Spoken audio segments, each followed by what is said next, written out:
Count on LEX18 News. Things got heated during today's State Board of Elections meeting, and LEX18 was the only TV crew present for what turned into quite an argument. Police say 4 people in Montgomery County have been arrested after they stole industrial hemp. And looking for a job, Toyota manufacturing plant in Georgetown is looking to hire for hundreds of positions. LEX18 News at 6 starts now.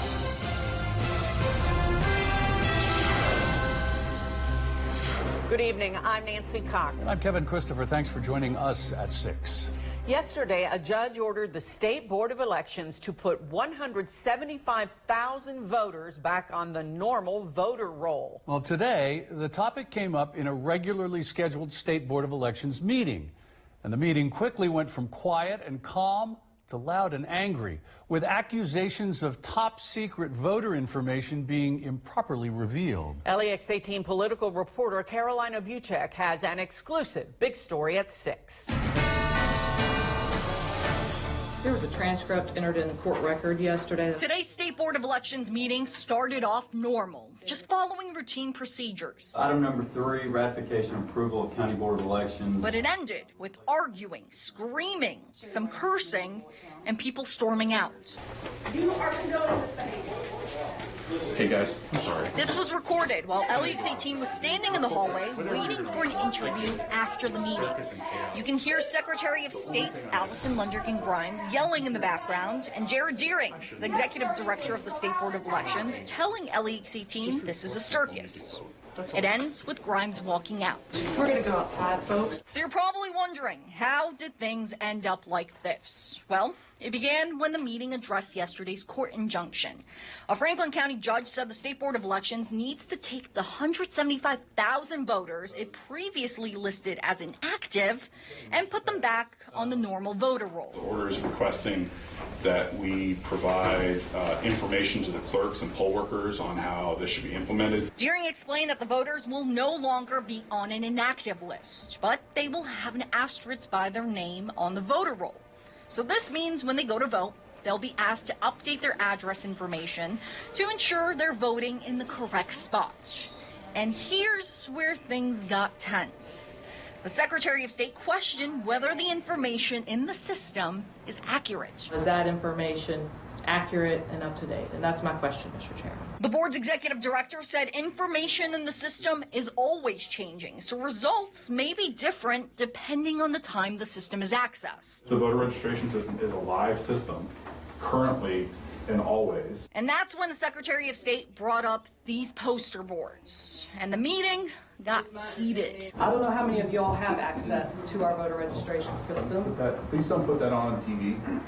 Please do not put that on TV. The posters show information on the voter registration system. And as soon as Grimes put the first one up, the board's executive director and a few other members got upset that this was being shown. And everything, anything. In the system. Please do not air that on television, sir. Mr. Chairman, anything that is here, we want to have the permission of the voter, and 2, anything that's not publicly available is redacted. It's not about the voter and the voter record. It's a snapshot of the system and how the system is laid out. Well, I think this is instructive. This is we've just shown the public.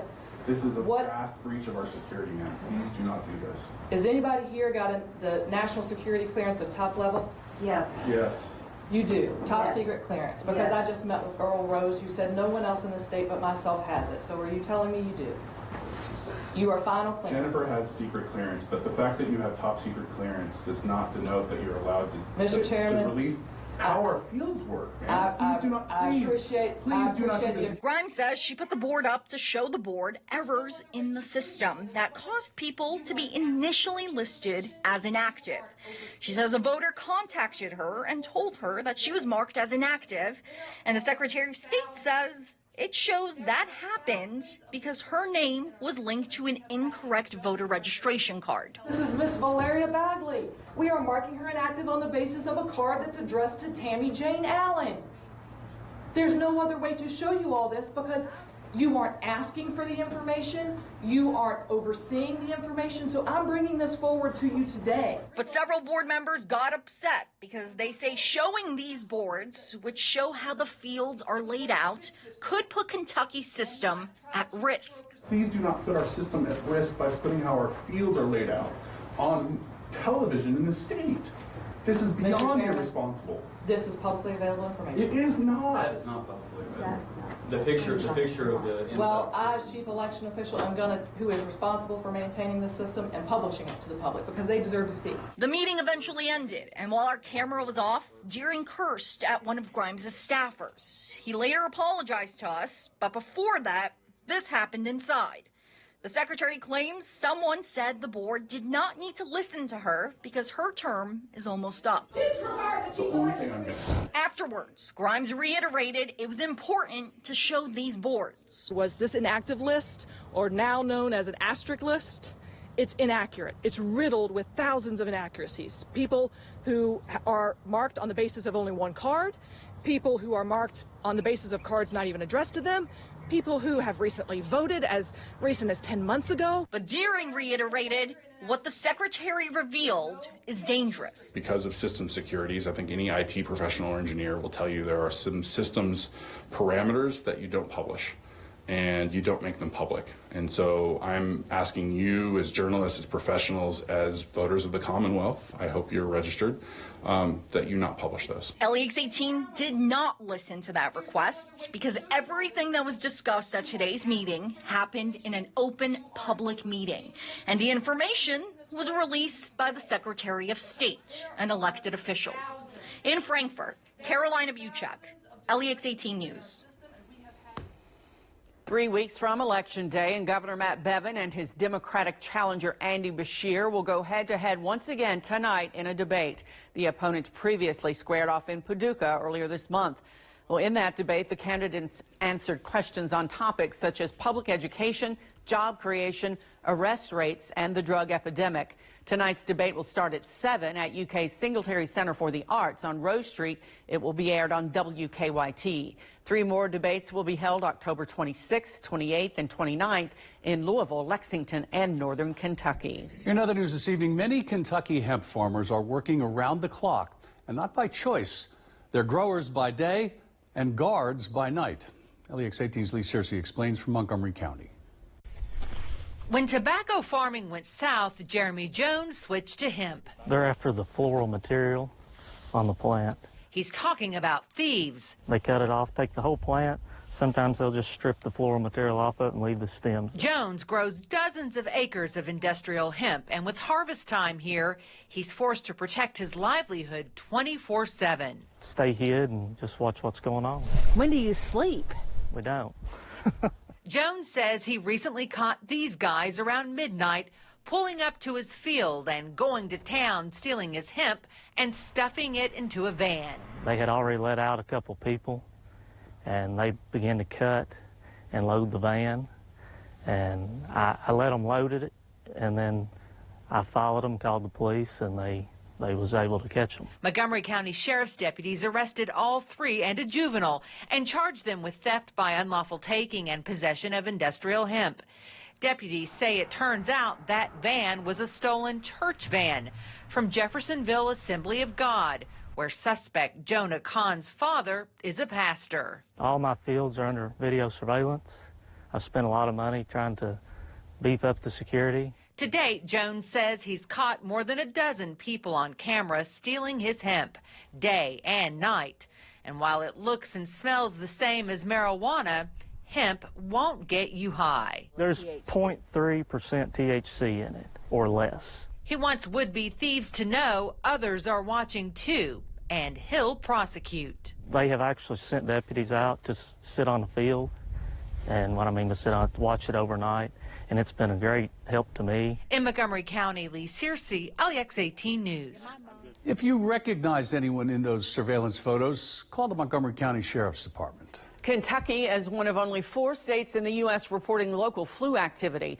According to the CDC, local means there are outbreaks of the flu or increases in flu-like illnesses. Most states are under sporadic activity, which means there are small numbers of cases. The other states experiencing local activity are Alabama, Louisiana, and Nevada. Been enjoying a wonderful day today. Sunshine was in abundance early, then some high thin overcast started to work its way through. Some of that is pushed out. Now we're replacing it with some cumulus clouds. A little bit lower level moisture is beginning to filter its way in. Bottom line, it's still a nice, warm, very late part of the afternoon, considering the sun goes down in less than an hour. Days continue to shorten up here for us. A low in mid-70s here at 6 o'clock, including the 75 in Lexington, 70 in Somerset and Williamsburg, 73 in Jackson, Flemingsburg. You're looking at 74. Max Track Live Doppler, nothing just yet. That will change late tonight, especially the hours after midnight as we get toward dawn. We're looking at that chance of rain on the increase. Here's why. We look at southerly winds, so we're still on the good side of the front. That's at 7 o'clock. Watch as we work our way through the evening. What will happen is you'll watch the wind shift up there to your left side of the screen. Left side? Yes, left side of the screen. And there you can see the convergence point, and there is your rain associated with it. By the time we get you to 3 in the morning, southerly winds still eastern Kentucky, but in central Kentucky, the winds have changed to the northwest. The colder air is coming. There is your rain in the pre-dawn hours. As we get you into the middle of the day tomorrow, what will happen is we get a little break, maybe some sun briefly, but then the clouds will thicken back up again tomorrow afternoon. We'll talk about that cold scenario and figure out left and right in a couple of minutes. Good luck with that. Thank you, Bill. Toyota cannot put the brakes on new hires in the United States as the automaker says they plan to put more Americans to work in the Bluegrass state. They're looking to hire 400 people at their Georgetown plant. Toyota officials say they have a great team and are looking for more people to join and learn to grow personally and professionally.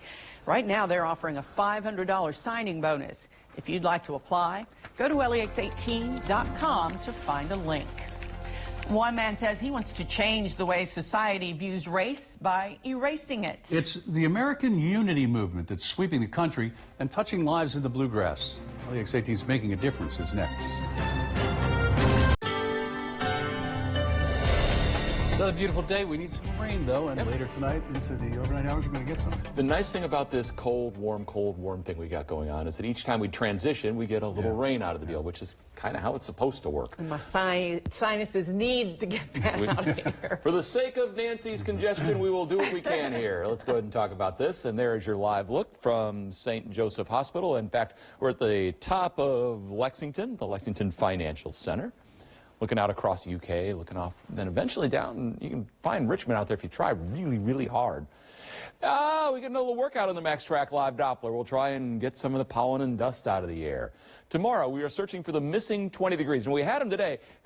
I think we left them in the other pants or something, but we got to find them eventually because it's going to get cold tomorrow. And in the 8-day, a little something for everyone. We've got some warmth, we've got some cold, wet, dry days. No snow yet. Not yet. Time will come. 75 right now, the Bluegrass Airport, south wind at 14. We've seen gusts today over 20. Right now, we've looked at a high that made 76 after a morning low of 44. Today has been a warm day. Your Kentucky Mesonet, again, find your community, find the town you like, see what it's like outside the door. 71 in Lawrenceburg, 73 in Boonville. In Owingsville, it's 71, so is Moorhead, Cynthiana, 72, Winchester, 71. Look like 71 out of Liberty, also. So tomorrow morning, 7 a.m., there's your front. Shows up pretty nicely. 60s to the east, 40s and 50s to the west. Your temperatures then hover in the cold regime as we run through the middle of the day and beyond. And then we'll see a little spike up, and that's a very small spike, late in the afternoon. Middle, upper 50s for your high temperatures tomorrow. It is going to be a much more brisk day, and here's why. It's a big cold upper low sitting up here over Minnesota this afternoon. We're still on the warm side. Our wind's out of the southwest, so that's a good place for us to be. By tomorrow, that low is cranking up, and as it does so, you notice how that trough sharpens up, so more of a cold push comes in for us tomorrow afternoon. That also leads to a lot of instability clouds for us tomorrow afternoon as well. Big picture, okay, we're getting these waves coming by. Here is the cold that we'll have for tomorrow, going on into Thursday, part of Friday. Here's your warm-up for the weekend. So there's that little ridge right there. The next cold shot is already lined up in the pipeline. That arrives early next week. Rainfall amounts, not bad. We'll see a quarter to around a half inch, maybe a little bit more to the south and east when this all wraps up for us tomorrow morning. What's going on is we've got the leftover moisture, and that's tomorrow morning as the cold front pushes through. Drier air comes in during the afternoon, and that dry air then just takes hold over a good chunk of the country. Again, there's that ridge. We're on the cold side of the ridge on Thursday, so the chill will be around. But by Friday and Saturday, we get on the warmer side, and that's when our temperatures do jump up nicely. Max Track Live Doppler. It's a pretty quiet scenario for us now. Likely that way even through 11, but later tonight we'll see that rain arrive. Most of the rain has been confined to the deep south, but here comes your cold front. Moisture is beginning to stream out ahead of it, and as it does so, rain is on the increase. So here you go. There's your warm front, or warm air rather, the southerly winds, where everything converges. That little line of rain that you see there, that's 7 o'clock this evening. We continue through this evening. What happens is those showers march toward us, still on the warm side at 1 a.m., but those northwest winds signal the cold air coming, and it does. We get you into tomorrow morning, one last push of rain, and then that pushes on through. The dryness ensues, but boy, it will be a much cooler day for us. For tonight, thickening clouds, rain and storms really late tonight. Breezy, upper 40s eventually for that overnight low. Your day tomorrow, some morning rain, variable clouds, breezy cold, just the mid-50s. The sunset also before 7 o'clock. Upper 50s on Thursday, a frost possibility, but 70s by the weekend. But it makes it feel a little like basketball season, Keith. Yeah, and the UK basketball team predicted to be the favorite to win the SEC. We'll show you who's expected to chase them down this season. That's next in LEX18 Sports. Kentucky has won 5 regular season SEC basketball titles under John Calipari, and the SEC media believes Kentucky will make it a 6th this season. The Wildcats are the pick ahead of Florida, LSU, Auburn, and Tennessee. It's also the 9th consecutive season the Wildcats have been named the favorite, and the 15th time since the 99 season. If UK could win it, that would make the 49th overall for the program. The rest of the SEC schools have combined to win 58.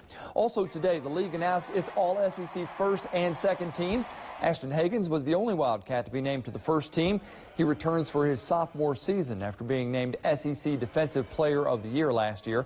Hagans started 30 of the 37 games and averaged 8 points to go with 61 steals. That tied Shai Gilgeous-Alexander for 3rd most in program history. UK also has Tyrese Maxey and E.J. Montgomery on the 2nd team All-SEC. Speaking of Maxey, he's one of 20 players on the watch list for the Jerry West Award. That goes to the top shooting guard in the country. There are only 2 freshmen on the list and 6 players in all from the Southeastern Conference. Maxey is also expected to play some point guard this season for the Cats as well. Well, no surprise here on the women's side. UK forward Ryan Howard has been named to the first team All-SEC in the preseason. She was the unanimous selection as Freshman of the Year last year after averaging 16 points and 8 rebounds per game. Matthew Mitchell's Wildcats are also the 4th pick in the SEC behind South Carolina, Texas A&M, and Mississippi State. The UK football team is getting ready for Saturday's game at Georgia. Now, kickoff selected for 6 o'clock, and it's on ESPN. After beating Arkansas, Coach Stoops joined Rich Brooks as the 5th winningest coach at Kentucky. It would take him 2 more wins to join Jerry Claiborne and Blanton Collier in a tie for 3rd. Appreciative of the win and the staff and all the guys. And, you know, last week, honestly, you know, this is all internally. Everything, you know, when we talk about, you know, how you feel under pressure, it's not pressure. You know, we put, you know, it's hard on us. You know, it's hard on our coaches, on our, you know, players, because we invest a lot. All right, here are your choices this week for Game of the Week. It'll take place right here in Lexington because of where your selections are. Go to the LEX18 High School Sports Zone Facebook page to make your vote. LEX18 News. We'll be right back.